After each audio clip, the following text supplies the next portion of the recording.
Since that night in the Nevada desert, I check my trailer seals every 30 minutes, if I can bring myself to look back at all. My name is Danny Ghost Martinez, and I've been running freight across the American Southwest for 19 years. Born in El Paso, raised on the border between two worlds, I learned early that survival meant keeping your eyes open and your mouth shut. The desert highways of Nevada, Arizona, and New Mexico became my sanctuary. Endless ribbons of asphalt cutting through landscapes so vast and unforgiving that they made human problems seem insignificant. I thought I understood danger. I thought I'd seen every kind of predator that hunts along America's loneliest roads, until that August night when I discovered that some threats don't follow you, they're already inside, waiting. I was 53 years old then, a grandfather of two, with sun-weathered skin the color of old leather and hands that had gripped steering wheels through sandstorms that could strip paint off metal. My wife Elena had been begging me to find work closer to home ever since my diabetes diagnosis, but long-haul trucking was all I knew.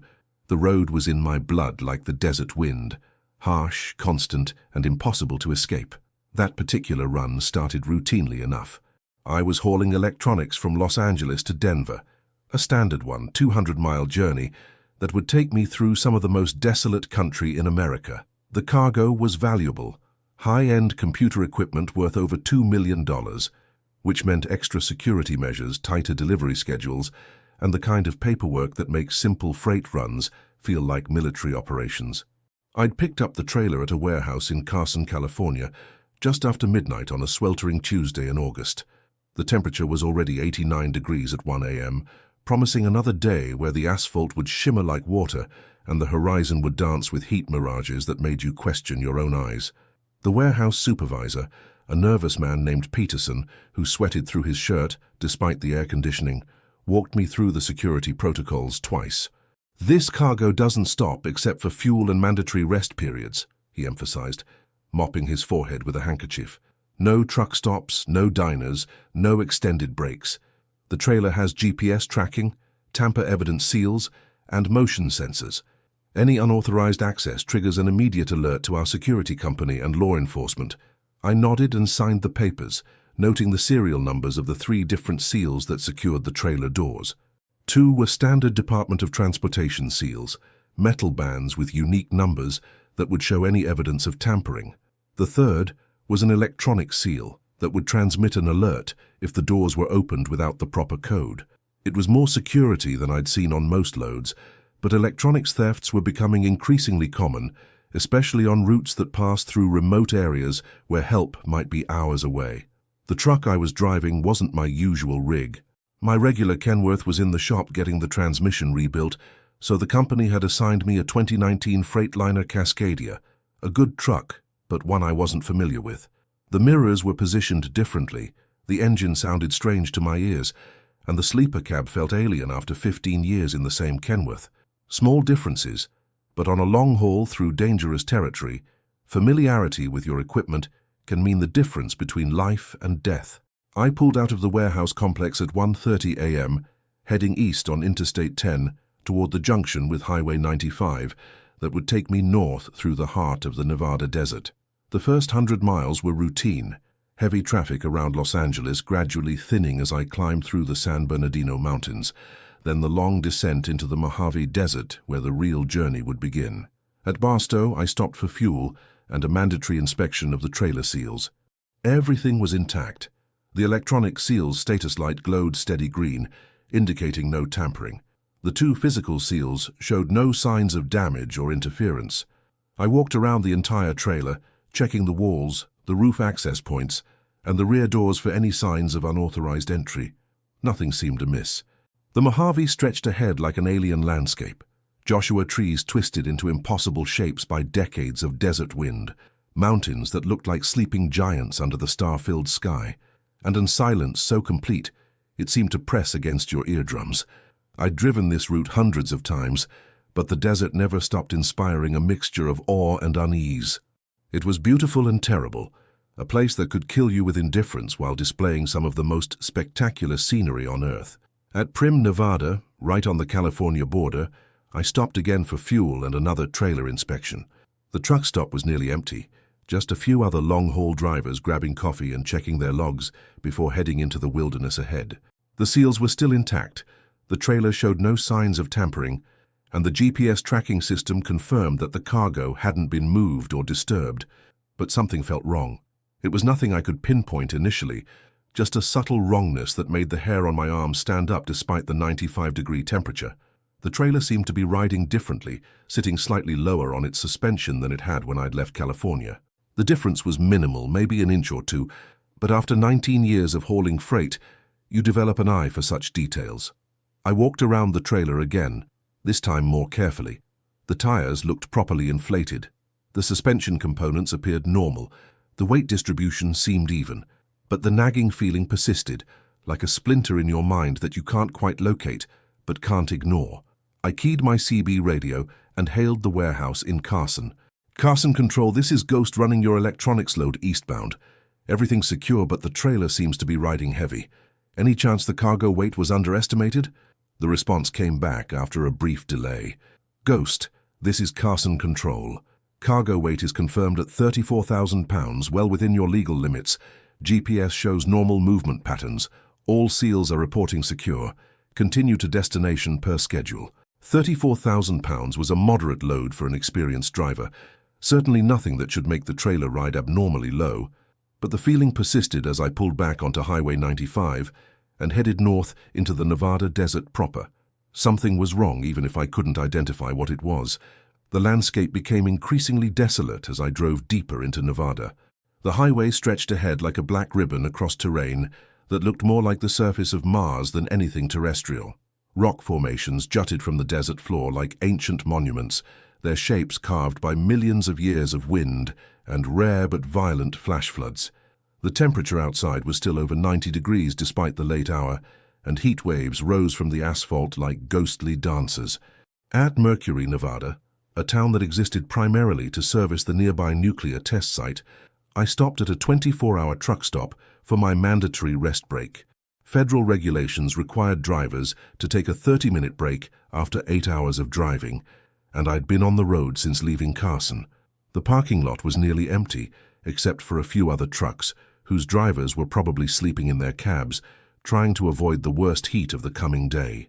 I conducted another trailer inspection, walking slowly around the entire rig with a flashlight, checking every inch of the walls, the roof, the undercarriage, and especially the rear doors where the seals were located.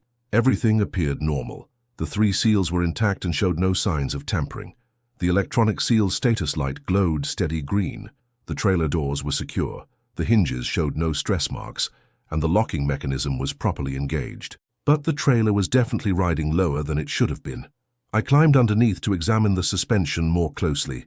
The leaf springs looked normal. The airbags were properly inflated, and the axles appeared to be bearing weight evenly. But my gut feeling persisted. Something was adding weight to the trailer, even though the seals indicated that the cargo compartment hadn't been breached.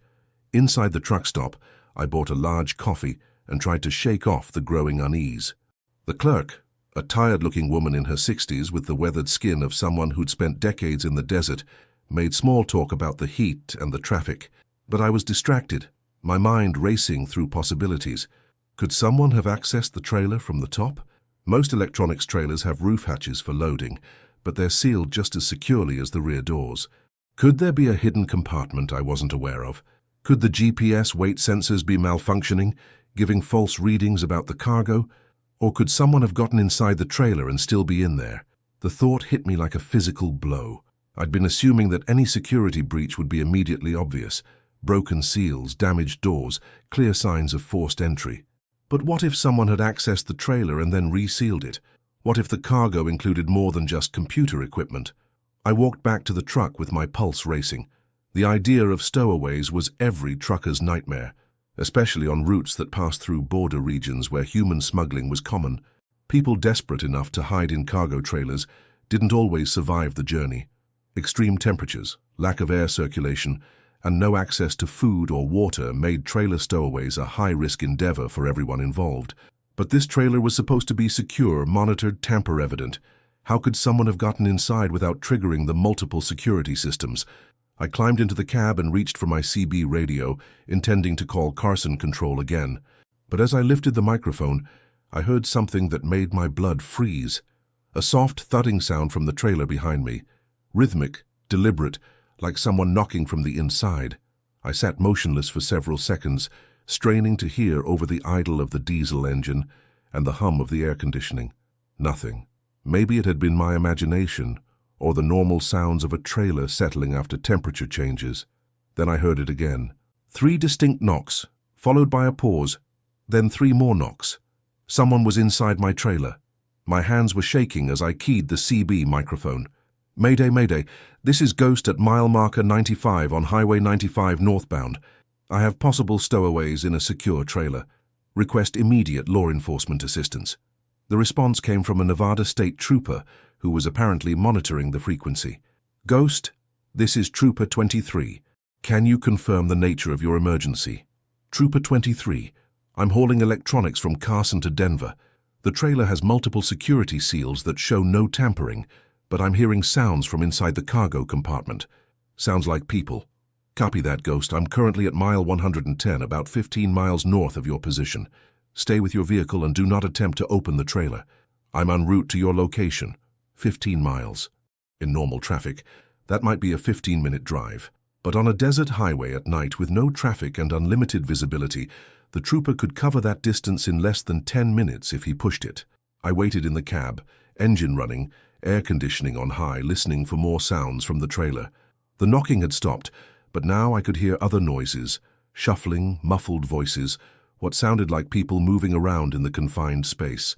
How many people were back there? How long had they been inside?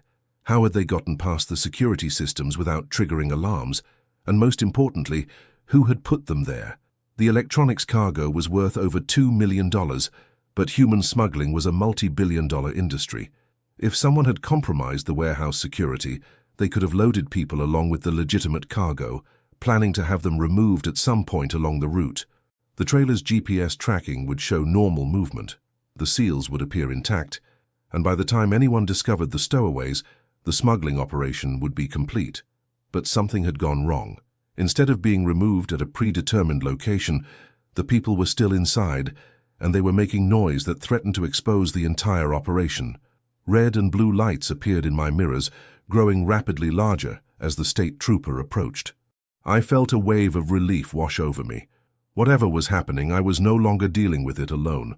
Trooper 23 turned out to be a veteran officer named Rodriguez, who'd been patrolling Nevada highways for over 20 years.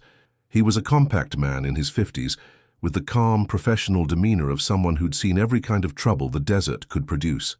"Show me where you're hearing the sounds," he said, after I'd briefed him on the situation. We walked to the back of the trailer, and Rodriguez examined the seals with a flashlight. "These look intact," he said, "but that doesn't mean much if someone has the right tools and skills." As if on cue, we heard the knocking again. 3 deliberate raps, followed by silence, then 3 more. It was definitely coming from inside the trailer.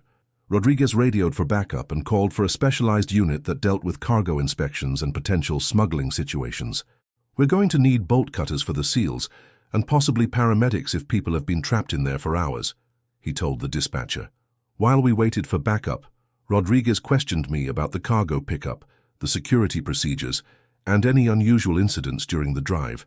I told him about the trailer riding low, about my growing unease, about the sounds I'd heard. "How long since you picked up this load?" he asked. "About 6 hours. Left Carson around 1:30 a.m. His expression darkened. 6 hours in an unventilated trailer in this heat. If there are people in there, they're in serious trouble.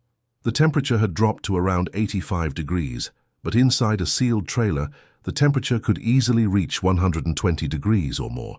People could die of heat exhaustion in those conditions, especially if they'd been trapped for hours. More police units arrived, along with an ambulance and a specialized cargo inspection team from the Nevada Department of Transportation. The truck stop parking lot began to look like a crime scene, with flashing lights and official vehicles surrounding my rig. The inspection team leader, a woman named Captain Sarah Chen, took charge of the operation. She'd been dealing with cargo smuggling for 15 years and had seen everything from drugs to weapons to human trafficking operations. "We're going to open this trailer very carefully," she explained.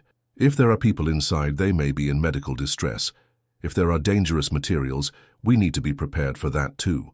The electronic seal was deactivated first, using a special code provided by the shipping company. The status light went from green to red, but no alarms sounded. Apparently, the system was designed to allow law enforcement access in emergency situations. Next came the physical seals. The bolt cutters made quick work of the metal bands, but Chen insisted on photographing everything before cutting, documenting the exact condition of each seal for potential evidence. Finally, it was time to open the doors. "Everyone stand back," Chen ordered. "We don't know what we're going to find." The doors swung open with a metallic groan, and a wave of superheated air rolled out of the trailer. The temperature inside must have been over 110 degrees, despite the late hour.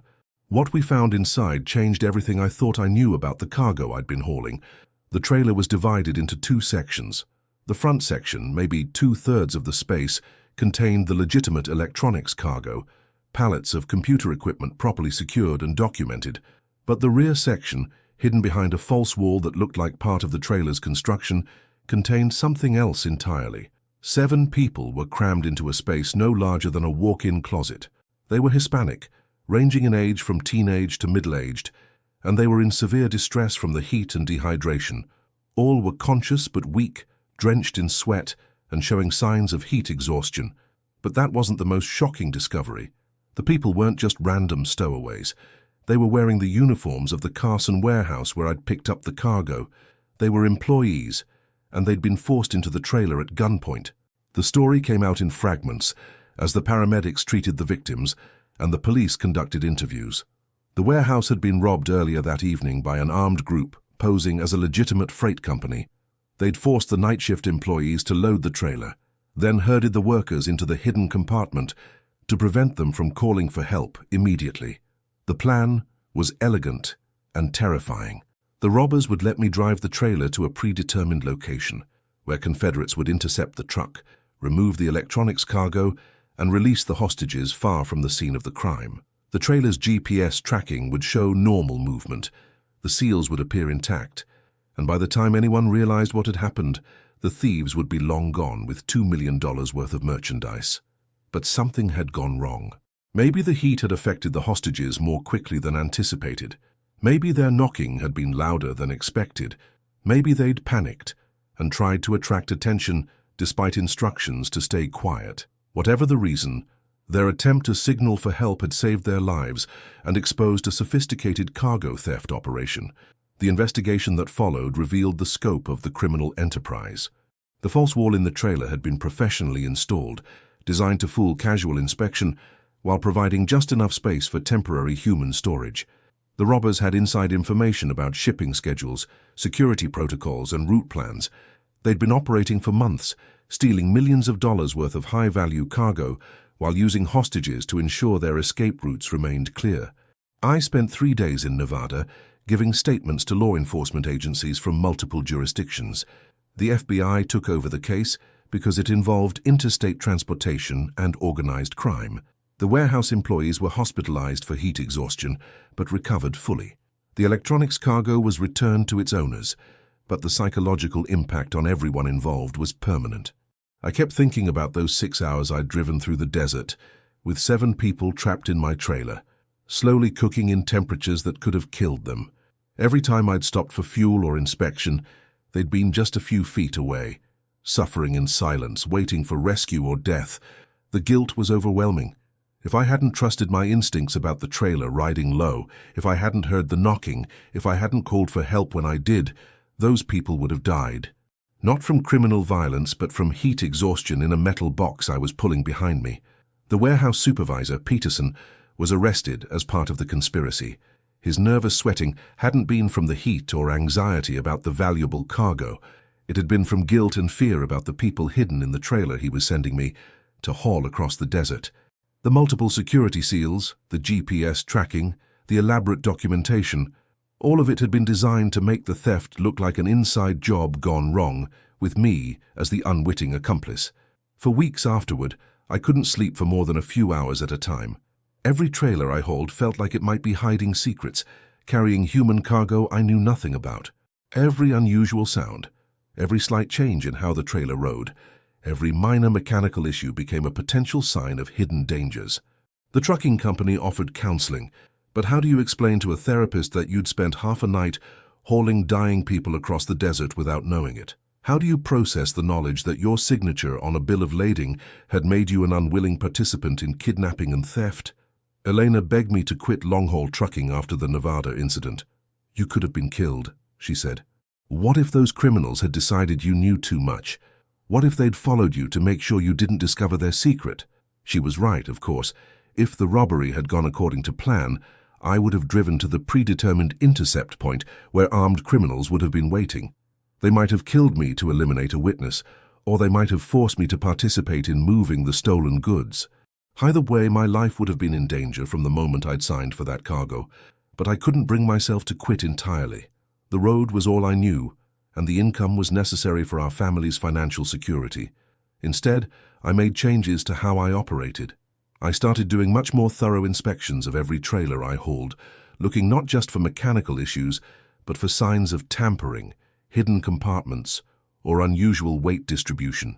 I invested in better communication equipment, including a satellite phone that would work even in the most remote areas. I began carrying more emergency supplies, extra water, medical kit, tools for breaking into trailers if necessary. Most importantly, I started trusting my instincts completely. If something felt wrong, even if I couldn't articulate why, I would stop and investigate. If a trailer rode differently than expected, I would find out why before continuing. If cargo documentation seemed suspicious, I would verify it independently. The incident also changed how I viewed my role as a trucker. I'd always seen myself as simply moving freight from point A to point B, but the Nevada desert taught me that I was often transporting more than just merchandise. Sometimes I was unknowingly carrying people's lives, their secrets, their crimes, their desperation. Every trailer became a mystery box, and I became a detective trying to solve puzzles I didn't even know existed. 6 months after the Nevada incident, I was hauling automotive parts from Detroit to Phoenix when I noticed the same subtle signs: trailer riding low, unusual weight distribution, small sounds that didn't match the documented cargo. This time, I didn't hesitate. I pulled into the nearest truck stop and called law enforcement immediately. They found 12 undocumented immigrants who'd paid human smugglers to transport them across the country. The people were dehydrated and scared, but alive. The smugglers had modified the trailer with a hidden compartment similar to the one in Nevada, planning to move their human cargo undetected across multiple state lines. If I hadn't recognized the warning signs, if I hadn't trusted my instincts developed from the Nevada experience, those 12 people might have died in the Arizona desert. The pattern repeated itself several more times over the following 2 years. Trailers that rode differently than they should, cargo that didn't match its documentation, sounds that indicated hidden passengers. Each time, my experience in Nevada had taught me to recognize the subtle signs that something was wrong. I began working informally with law enforcement agencies, sharing information about suspicious shipments and helping to identify trafficking operations. The FBI asked me to speak at training seminars for other drivers, teaching them how to recognize signs of hidden cargo and human smuggling. It wasn't the career I'd planned, but it was meaningful work. Every trafficking operation we disrupted meant dozens of lives saved, whether they were crime victims like the warehouse employees in Nevada or desperate migrants risking everything for a chance at a better life. The desert had taught me that the cargo we carry isn't always what it appears to be. Sometimes we're hauling more than freight. We're transporting hope, desperation, crime, and human lives that depend on our vigilance for survival.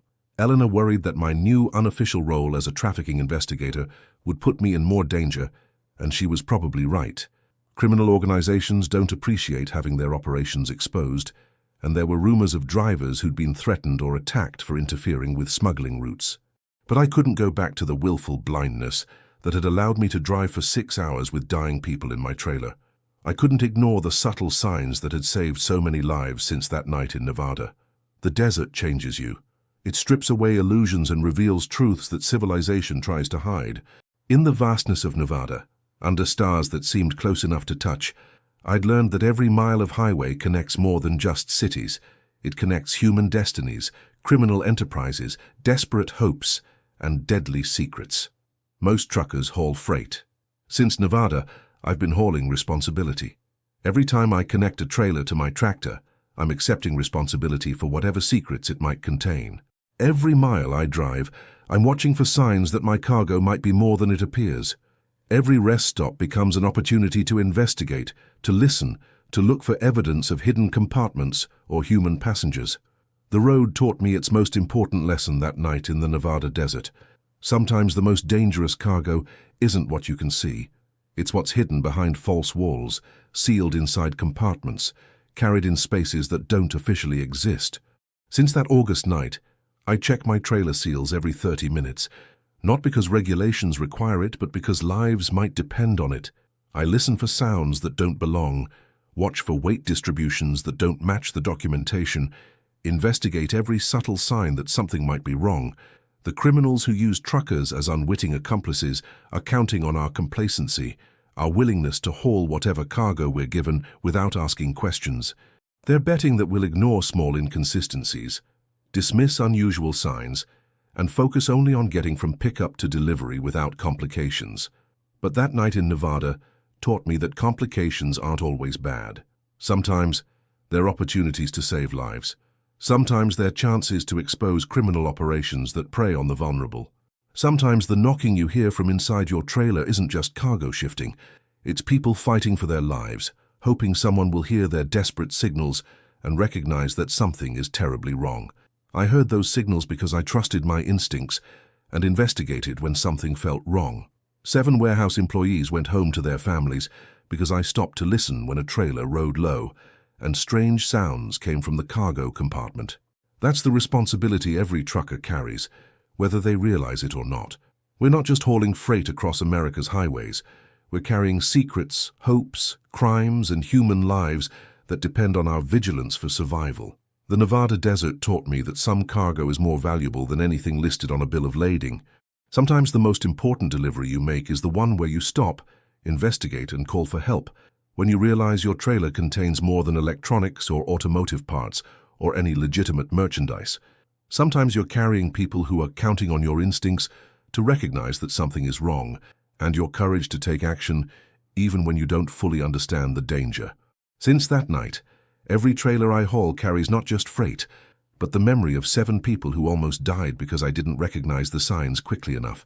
They carry the knowledge that criminals are using our industry to transport victims, stolen goods, and human suffering across state lines. But they also carry hope. Hope that more drivers will learn to recognize the warning signs, to trust their instincts when something feels wrong, to take action when they suspect their cargo might include more than what's documented. The road is vast, and there are thousands of trucks moving across it every day. Most are hauling legitimate freight, operated by honest drivers doing honest work. But some are carrying secrets that could save lives if discovered, or cost lives if ignored. Every trucker needs to understand that we're not just transportation providers. We're the front line in recognizing and stopping human trafficking, cargo theft, and other crimes that use our industry as cover. The Nevada desert stripped away my illusions and showed me the truth. Sometimes the most important thing you haul isn't cargo at all. It's the responsibility to recognize when something is wrong and the courage to act on that knowledge. Since that night, every mile I drive is a mile of vigilance. Every rest stop an opportunity to investigate. Every unusual sign a potential call for help that might save lives. The knocking from inside my trailer wasn't just people trying to get my attention. It was the sound of my conscience awakening, realizing that I had a responsibility beyond just moving freight from point A to point B. I was carrying lives, and they were counting on me to hear their signals and recognize that something was terribly, desperately wrong. Now every trailer I haul might contain the same kind of secrets, the same hidden compartments, the same desperate people hoping someone will notice the subtle signs and call for help before it's too late. That's the burden and the privilege of driving America's highways. You never know when your cargo might be more than it appears, and lives might depend on your willingness to investigate when something doesn't feel right. The desert taught me that sometimes the most important delivery you make is the one where you stop, listen, and save people who are counting on your vigilance for their survival.